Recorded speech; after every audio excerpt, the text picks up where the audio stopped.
Nah itu mungkin juga yang menjadi pertimbangan mereka untuk tidak malah memulai yang sudah gimana nanti senang-senang sekarang. Nah gitu itu gimana menghadapinya? Justru itu disitulah yang sebaiknya harus dirubah gitu. Ketika kita tidak mampu, apakah kita bisa hidup dengan kualitas yang sama? Nah, bagaimana ketika penghasilan kita nanti bermasalah, itu kualitas hidup kita tetap stabil. Nah, salah satunya itulah dibutuhkan dana darurat. Nah, ya kan. Jadi bagaimana kualitas hidup kita secara finansial yang mempengaruhi kualitas keseluruhan itu bisa standarnya itu sama sampai hingga pensiun nanti. Jadi seorang financial planner, nah ini menarik ya. Kalau aku ngambil sedikit ya, tapi tolong dibenerin ya, sahabat Rose. Jadi ketika memang kita memulai untuk mencicil sebuah properti gitu ya, untuk dijadikan kebutuhan karena itu tempat tinggal, mau ditinggal atau enggak gitu. Tapi sebenarnya kita tidak hanya bicara mencicil, tapi tadi terungkap adanya dana darurat. Iya. Gitu. Jadi sebenarnya memulai mencicil itu tidak perlu takut karena di situ juga ada dana darurat. Yang one day kalau misalnya terjadi sesuatu, kita bisa pakai untuk membantu mencicil gitu ya. Sebenarnya bisa. Begitu. Jadi ya. Gini, sebelum kita mengajukan ke bank, sebelum kita bisa mengajukan ke bank, baiknya kita punya dana darurat. Gitu. Jadi yang harus disiapkan itu pertama sehat keuangannya dulu, cash flow-nya positif. Kalau sudah positif kan berarti kita punya kemampuan lebih untuk membayar ke bank. Yang kedua kita punya dana darurat. Jadi kalau kita bermasalah, kita bisa mengambil dana dari situ, tidak mengganggu cicilan kita ke depan. Oh justru dibalik. Pada saat kita bermasalah, tapi cicilan itu tetap jalan. Tapi kita mengambil dari dana darurat untuk kebutuhan kita yang lain gitu ya? Iya. Jadi posnya harus sudah disiapkan. Harus sudah disiapkan. So from the first time kita decide untuk melakukan cicilan properti, di situ memang harusnya sudah ada dana darurat. Keuangan kita tuh udah. Nah, sampai bagaimana seseorang mengatakan dia memang siap untuk mencicil, Jeng? Ya itu tadi, cash flow-nya positif. Dana daruratnya sudah ada. Dana darurat ada. Dana darurat itu sebanyak apa sih sebenarnya? Kalau single 3 bulan pendapatan.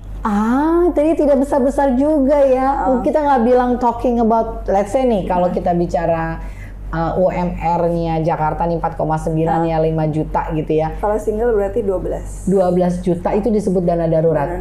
Dana darurat itu 12 juta ya. Jadi buat teman-teman yang penghasilannya ada yang 3 juta, ada yang 3,5, ada yang 5 juta, 8 juta yang disebut dengan dana darurat itu. Dan itu mengendap, benar-benar mengendap. Bisa lah sahabat Rosma, bisa itu semua. Kenapa saya bilang bisa? Karena saya dulu pernah ada marketing saya yang bahkan seorang entrepreneur ya gitu. Dia ngambil jauh di Cikarang dan sekarang lagi disewain gitu. Ternyata dana darurat karena cicilannya kecil gitu ya, cuman berapa dibandingin penghasilannya. Dia cuma ngitung dari, mungkin dia juga udah jago tuh ya, dia ngitung tidak sebesar yang difikirkan orang-orang. Oke. Saya juga begitu dulu waktu awal saya ngambil properti. Kan seolah-olah kita punya properti tuh kayaknya wah banget gitu kan ya. Sampai akhirnya saya punya motivasi untuk belajar properti. Karena untuk memenuhi kebutuhan tadi. Sampai akhirnya saya berani untuk mengajukan diri untuk mengambil keputusan membeli properti tadi dengan kemampuan yang memang kita tahu lah kemampuan kita di mana. Dan alhamdulillah itu tadi kita mencari properti yang memang benar-benar menghasilkan juga. Gitu. Yes. Pada saat properti itu memang dibutuhkan dan itu menghasilkan, berarti yang dicari adalah seperti Jeng Marvi. Tapi ada juga mungkin sahabat Rose di sini yang mencari properti untuk ditinggalin. Ya, itu properti yang kedua. Itu properti yang kedua. Karena yang pertama masih tinggal di rumah mertua. Tapi ini cocok loh. Kadang-kadang terjadi di luar sana ya. Sahabat Rose yang masih tinggal sama orang tua justru terbuai nih, Jeng. Nah, jangan. Itu justru dia ngerasa jadi lebih santai nggak sih gitu. Kalau saya dulu motivasinya bagaimana saya bisa tinggal sendiri setelah menikah. Betul. Dan tidak menghabiskan uang untuk membayar biaya sewa atau kontrak. Gitu. Good. Itu benar-benar ya, saya pikir harus di underline nih sama editor saya. Jadi justru mindsetnya bagaimana memiliki tempat tinggal sendiri tanpa memiliki cost. Ya, cost itu adalah masalah sewa-sewa tadi. Dan di satu sisi ketika beliau memang tinggal di mertua atau di orang tua, kembali lagi ke mindset. Ini kita nih bukan hari ini loh, tapi untuk jangka panjang. Wow, sahabat Rossi, ini benar-benar kan saya bilang kan cerah kan hari ini kan, langsung terbuka nggak sih pikirannya? Ini langsung di WA ya kayaknya langsung banyak nih kliennya. Oke, nah ini yang menarik juga nih. Kadang-kadang kita kalau ketemu klien ya, misalnya udah bagus sih sebenarnya BI checkingnya, udah oke gitu. Slick terus sekarang. Slick ya, Slick, betul. Di OJK sekarang. Di OJK Slick, betul. Thank you. Jadi Slick-nya dia udah oke, sudah pass, udah lulus gitu. Nah, tapi dia sempat bertanya, yang dia takutin adalah masalah konsistensi. Nah, tahun ini atau hari ini dia berniat. Ini seorang single nih ceritanya berniat untuk memiliki tempat tinggal atau properti ya kan, karena banyak promo, ya cicilan juga panjang, pokoknya oke banget lah gitu. Nah yang dia takutin adalah justru godaan di tahun kedua, tahun ketiga nih, gitu ya, tahun kedua, tahun ketiga di mana gue tetap terkomit nggak gitu loh, di saat mungkin temen-temennya dia, ini godaan nih ya, teman-teman dia yang mungkin gitu ya mau jalan-jalan atau justru memilih hal lain dibandingkan si kebutuhan itu. Bagaimana mengenai hal itu ya, Jeng? Gini, properti itu kan sebenarnya tujuan jangka pendek tapi juga untuk jangka panjang. Apalagi kalau nyicil terus pada akhirnya lunas, itu akan menjadi suatu kebahagiaan sendiri tuh saat kita bisa melunasi properti itu kan. Nah, di situ cobalah, biasanya kalau ngurangin godaan tuh saya biasanya bikin daftar tujuan keuangan yang tadi saya bilang di jangka panjang, melunasi properti. Punya goal apa gitu ya. Jadi kalau sudah punya goal, saat kita bikin anggaran budgeting setiap saat gitu, tiap bulan untuk pengeluaran kita, terlepas kita memiliki keinginan tadi misalnya jalan-jalan atau belanja, budget itu nggak akan bisa dikutak-atik tuh. Kita benar-benar punya keyakinan di situ gitu. Jadi akan ngambil dari pos-pos yang juga fleksibel, dan jadikan itu jadi pos pokok supaya tidak tergeser dengan keinginan-keinginan yang suatu saat muncul gitu. Jadi ngambilnya pos-pos yang lain gitu. Jadi sebenarnya punya keinginan buat sahabat terus nggak ada yang salah dengan itu ya. Nggak ada yang salah. Namanya cuman manusia punya ini. Kadang-kadang keinginan kita kan banyak gitu. Ya, betul. Tapi kemampuannya coba diprioritaskan keinginannya gitu. Mana keinginan yang cuman sesaat atau keinginan yang bisa atau kebutuhan, bahkan kita naik satu tingkat lagi adalah kebutuhan. Nah, kalau kita taruh di dalam satu kertas ya, aku melihatnya itu sebenarnya dia masih bisa jalan sama teman-temannya di tahun depan ke Europe misalnya gitu ya. Wah, ini kalau orang ini kan pengennya jalan-jalan jauh-jauh gitu ya. Tapi bukan dari pos yang sudah dia lakukan di awal, which is itu dia sedang mencicil properti. Tapi mungkin dari pos yang lain gitu ya. Misalnya I have a dream, I want to go to UK atau London gitu ya, yang mungkin kosnya bisa sampai ratusan juta. And then you have to find another post. So ini teman-teman milenial generasi X yang sekarang gajinya juga saya tahu itu sebenarnya oke banget ya di luar sana tuh ya. Tapi yang dia takutin itu, jadi justru gunakan pos lain gitu ya. Misalnya jadi agent properti kan bisa juga ya. Jadi gini, terus dari uang tambahan. Beberapa klien yang datang ke kita tuh rata-rata minta dihitungkan keinginannya, tujuan keuangannya, dan itu rata-rata tuh ya gitulah banyak. Penuh ya. Panjang. Mahal-mahal lagi. Kadang-kadang justru kita kembalikan lagi ke mereka gitu. Ini skala prioritasnya yang mana, kemampuannya yang mana, jangka waktunya juga bisa disesuaikan. Jangka waktunya. Jadi saya ke UK tapi saat ini belum. Nah, jadi kita bikin misalnya 2 tahun lagi gitu kali ya maksudnya. Beli tujuan keuangan beli properti juga gitu. Misalnya kemarin minta dihitungkan harga 1,5 M gitu. Ternyata pas dihitung untuk kemampuan DP-nya segala macam. Sanggupnya di 1 M aja gitu. Jadi itu juga lebih baik kita menyesuaikan daripada tidak sama sekali gitu.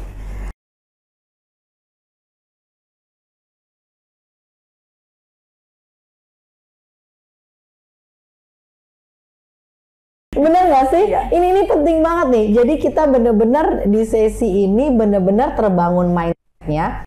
Itu jadi kebutuhan dan itu memang diprioritaskan gitu loh. On top of everything gitu ya. Oke. Dan menjawab masalah sahabat Rose perihal bagaimana konsisten. Bukan berarti nggak bisa jalan-jalan atau beli mobil mewah. Benar.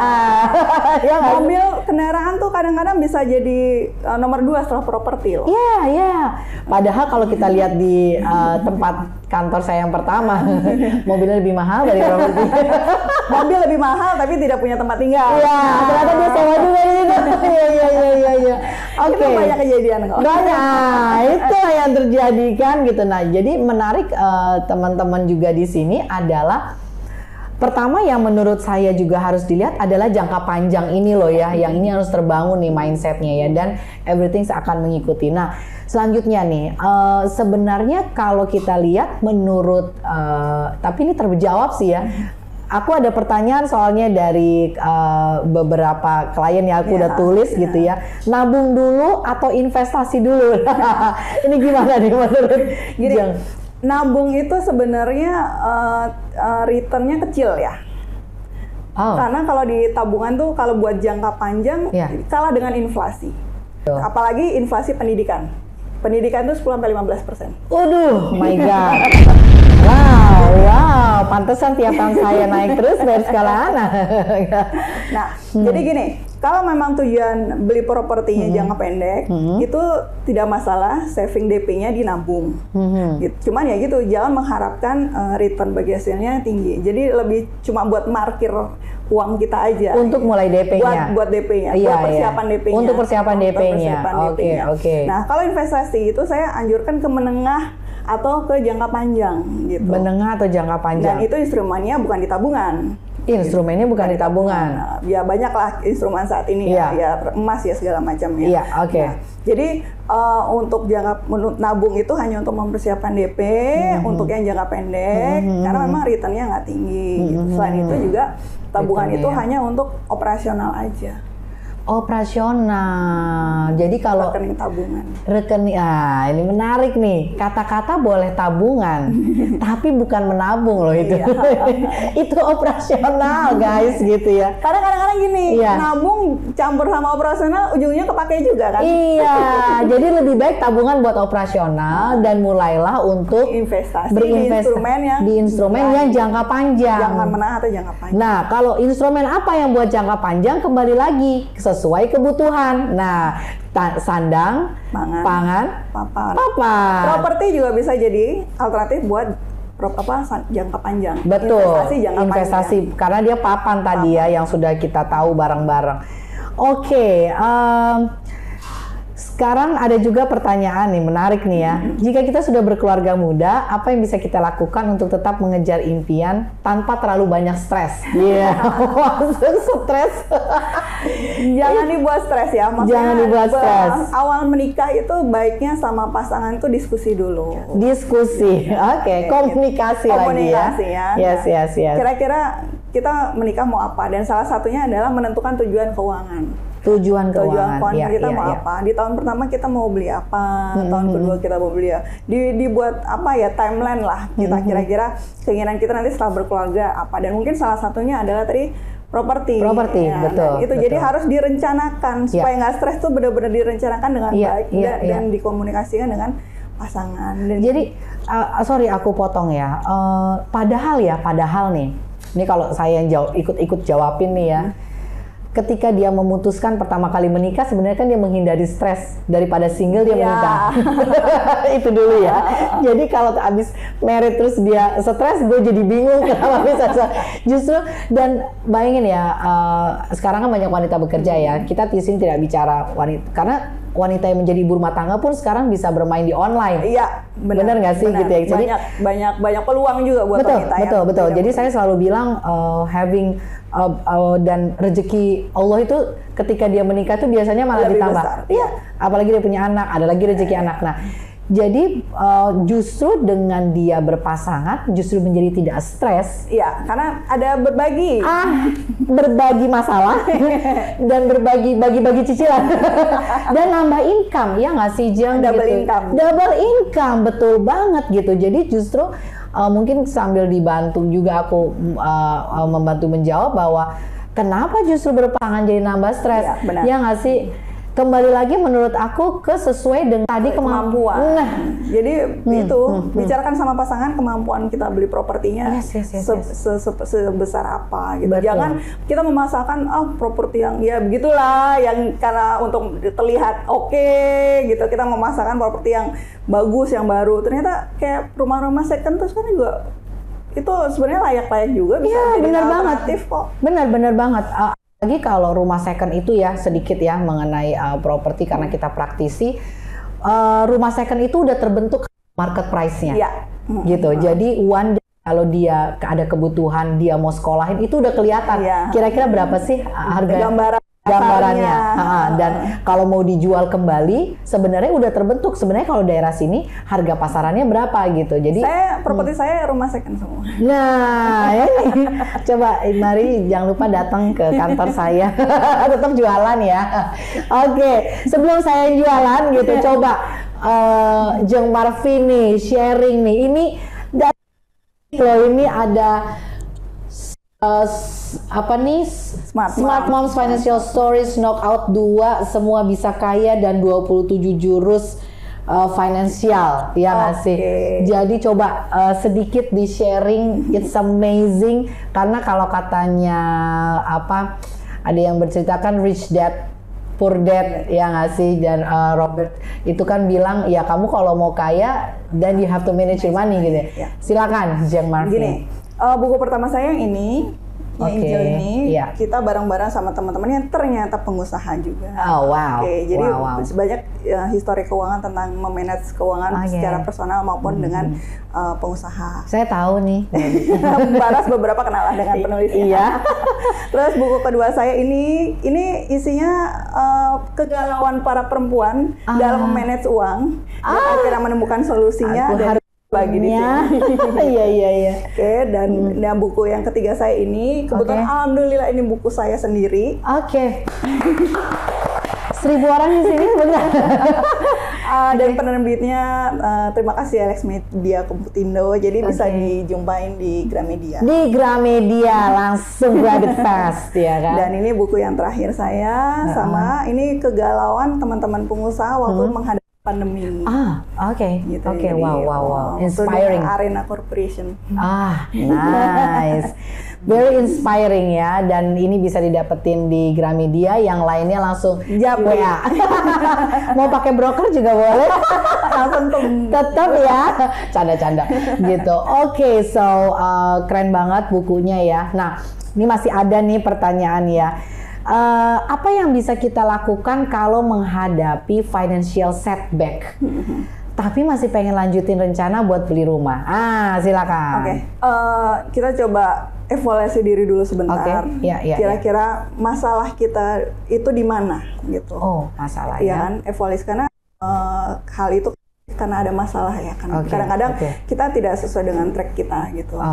Budgeting kita gimana? Anggaran kita gimana gitu, atau bahkan kita melakukan hal itu gitu. Kan di awal kita lakukan budgeting, dari situ kebutuhan kita mana yang diposting gitu kan, terus kita evaluasi, jangan-jangan melakukan itu gitu. Coba dilakukan itu terlebih dahulu, terus kita check up finansial kita. Jadi ini menarik ya teman-teman, ternyata untuk melihat namanya kita keuangan itu kita kayak ke dokter ya. Ini karena aku dokter properti kita. Itu kan kalau kita tuh ada namanya check up ya, kita namanya medical check up. Medical check up itu tuh biasanya kalau di dokter itu yang sehat nggak tahu kalau dia sakit.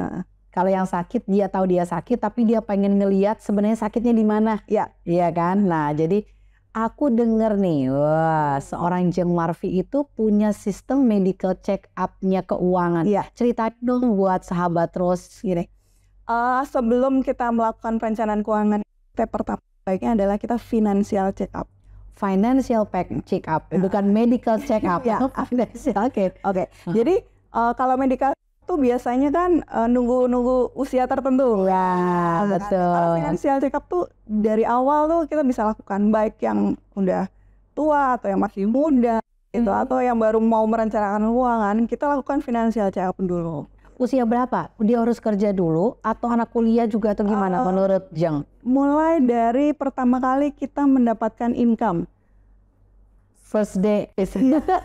Belum tentu. Kadang-kadang kuliah atau sekolah kan income-nya kan sudah, bahkan ada yang melebihi UMR kan. Betul, karena sekarang udah ada online, ada kayak kita juga agent property ini ada kuliah juga, ya kan? Oke. Jadi merencanakan keuangan itu bagaimana dimulai dari kita mendapatkan income. Oke. Dari situ, step pertama yang dilakukan adalah financial check up. Oke. Mengetahui kondisi keuangan kita baik atau bermasalah gitu.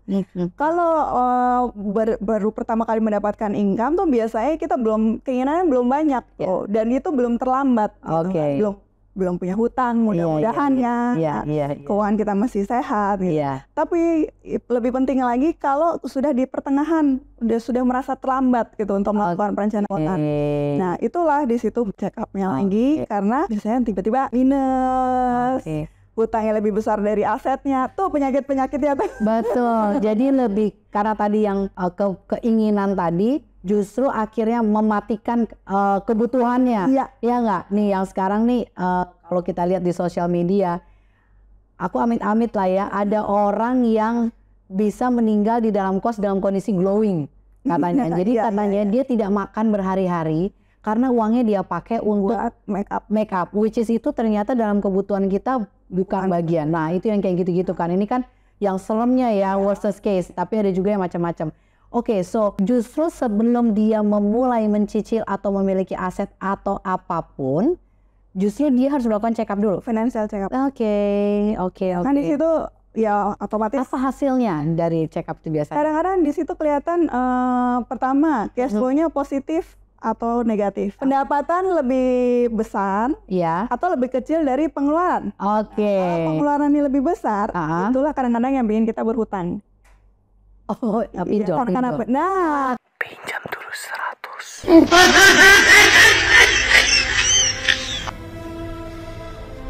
Kayak pinjol.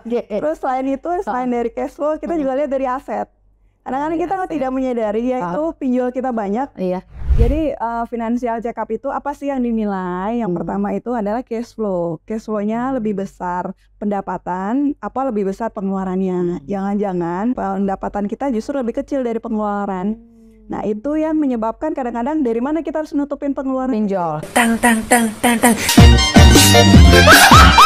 Nah, banyak pinjol. Nah, itu kan. Nah, yang kedua adalah tadi melihat dari neraca kita, neraca sehat atau enggak gitu. Lihatnya dari kekayaan kita lebih besar atau utang kita yang lebih besar. Nah, serem banget. Jangan-jangan belum punya aset, pinjolnya banyak atau utang kita lebih banyak. Nah, itu yang banyak kejadian sekarang kan. Perlu orang yang profesional ya, sahabat terus untuk jangan sampai kita pikir.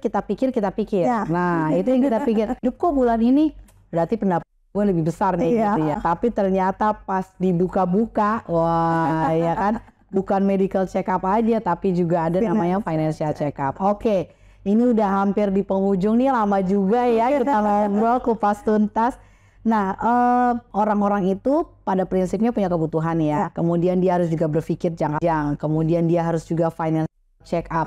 Oke, terus dan kalau bingung bisa langsung gunakan jasa Jeng Marfi. Ada closing statement nih buat teman-teman.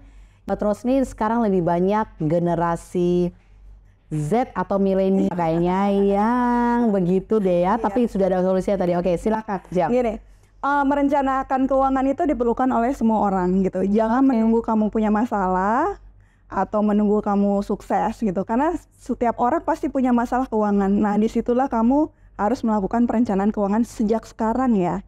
Sejak kamu pertama kali menerima income. Oke, that's very good question. Terima kasih atas waktu yang Marfi sudah sharing begitu banyak buat kita. So sahabat Ros, demikian financial planner untuk kebutuhan tempat tinggal. Sekarang udah beda ya kata-katanya, kebutuhan tempat tinggal. So tempat kita bisa bercerita, bertanya. Ini banyak pertanyaan tadi dari sahabat Ros. lewat DM kita ketika mereka tahu kita akan kehadiran seorang financial planner. So buat teman-teman yang punya masalah di industri properti, jangan pernah ragu untuk chat kita langsung atau bahkan komen, dan jangan lupa subscribe YouTube kita. So sampai ketemu di sesi-sesi selanjutnya. Salam sukses dan salam Property Talk. Terima kasih.